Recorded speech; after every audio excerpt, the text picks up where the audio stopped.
Is the BC Liberals' quick wins mentality a sign of a win-at-any-cost mentality? Province columnist Michael Smyth is in Victoria. Mike, what can you tell us? This ethnic outreach scandal that has rocked the Christy Clark government is absolutely outrageous. This one goes back to before the last election. There was a secret plan hatched by the government to misuse taxpayers' money as a way to woo ethnic voters for Christy Clark's governing Liberal Party. And the plan was to put together Liberal Party contact lists using taxpayer-financed staff, including publicly paid, quote-unquote, ethnic outreach workers, government translation services.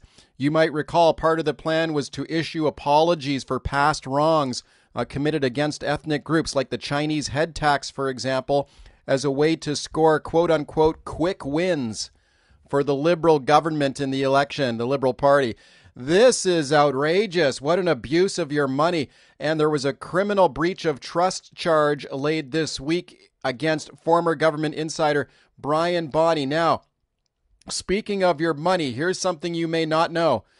The BC government has something called a legal indemnification program. What that means is if you're a civil servant or a government employee and you get mixed up in some sort of legal jam, maybe you get charged with a crime and the case is related to your work for the government pays for your lawyer if you get one of these indemnity deals. Now, how many people in this ethnic outreach affair are getting free lawyers under this program? Well, guess what? The government won't say, and they won't say how much money this is costing you to pay for lawyers.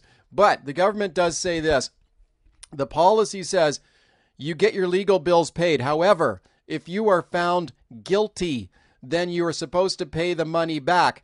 Sounds reasonable, right? Well, unfortunately, history does not always work that way. Remember the BC Rail scandal? Two government insiders in that case, Dave Bassey and Bob Verk, they had a legal indemnity agreement. The BC taxpayers paid $6 million for their lawyers. But what happened in that case?